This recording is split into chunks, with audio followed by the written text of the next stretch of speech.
Hello po, good morning po sa inyong lahat.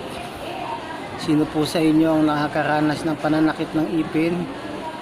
Yung bang nakainom ka na ng ibang gamot na hindi pa rin nawawala yung sakit ng ipin nyo? Minsan natutulog ka, magigising ka, ang sakit ng ipin mo, namamaga. Minsan hindi ka pa makapagtrabaho pag sobrang sakit ng ipin mo, di ba? Marami po sa atin na nakakaranas ng pananakit ng ipin. Pag sumakit pa naman po ang ipin, kasama po yung ulo, apektado po yung ulo eh. Mabigat ang pakiramdam. Yung iba hindi nakakapasok sa trabaho, hindi makakilos ng maayos dahil sa pananakit ng ipin.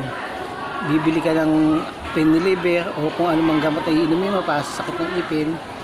Pag tumalab po yung pain reliever, mawawala po yung sakit. Pero pag after 30 minutes o 1 hour, pag wala na po yung bisa ng pain reliever, babalik na naman po yung sakit ng ngipin nyo. Magti-trigger pa rin siya. So ituturo po sa inyo kung paano po i-therapy, kung saan po dapat i-therapy para po mawala ang sakit ng ipin o para hindi na po siya bumalik. Mabubulok na lang po yung ngipin nyo. Kung halimbawa may butas po yung ngipin nyo, mabubulok na lang po, mapupudpud na lang po, pero hindi na po siya sasakit. Sa paraan po na ituturo po sa inyo, part po ito ng reflexology para po mabawasan po, mawala po ang pananakit ng ngipin nyo, saka matigil na po kayo kakainom ng mga pain reliever kasi alam naman po natin ang pain reliever mataas po yan. Lahat po ng iniinom natin, kinakain natin ay nasasala po yan sa ating kidney. Kaya ituro ko po sa inyo kung saan po dapat i-reflex kung tayo nakakaranas ng pananakit ng ngipin. So dito lang po yon. Tingnan niyo po maigi. Bago po nananakit po yung ngipin niyo sa kanang bahagi. So sa kanan po kayo magte-therapy. Ito po, nakita niyo po itong pagitan ng kamay natin, ng daliri natin dito. Yan.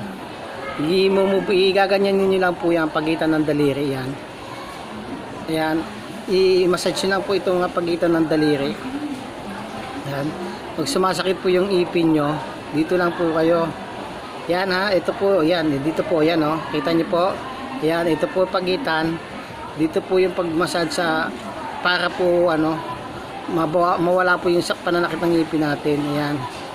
Yan po, yung mga nakakaranas po ng pananakit ng ipin diyan, ito po, sundan niyo lang po itong video na to, panoorin niyo lang po ito. Nasubukan ko na rin po to, hindi lang po sa akin, sa anak ko at sa apo ko, yung mga nakakaranas ng pananakit ng ipin. Yan. So, ito lang po yung pipindutin nyo. I-massage nyo po yan dyan. Mas maganda, mas matagal. Habang sumasakit pa yung ipin, i-massage nyo lang po ng i-massage dito. Maramdaman po nila yan. Unti-unti, mawawala na po yung sakit ng ipin niyan. So, pag nawala na po yung sakit ng ipin niyan, hindi na po babalik yun. Makakaginawa na po siya. So, nakatipid na po siya sa kainom ng pain reliever. Giginawa pa po ang pakiramdam niya. So, ito po yung part na ito po yung part ng reflexology. Ito po yung reflex point papunta. Paraan po para i-massage po yung pananakit ng ipin, mawala po yan. Ito po. Yan. Dito lang po kayo ha. Yan. Ito lang po yung i-massage nyo. Yan. Para po mawala na po yung sakit ng ipin nyo. Hindi na po pabalik-balik yung sakit ng ipin. Hindi na kayo magigising sa gabi para humanap ng mabibilan ng pain reliever para sa sakit ng ipin nyo. O yung iba nakakaranas na hindi nakakapasok sa trabaho dahil masakit ang ipin, namamaga. Ito lang po yung mamassage nyo. Yan. Maglalagay lang po kayo ng langis o kaya massage oil o kung wala baby oil. Ayan o, dito po. Pag sa kaliwa naman po, dito lang po kayo sa kaliwa. Yan. Kabilaan lang po yan. Yan o. Pag nakakaramdam po yung pananakit ng ipin, ito lang po ang gawin nyo. Yan.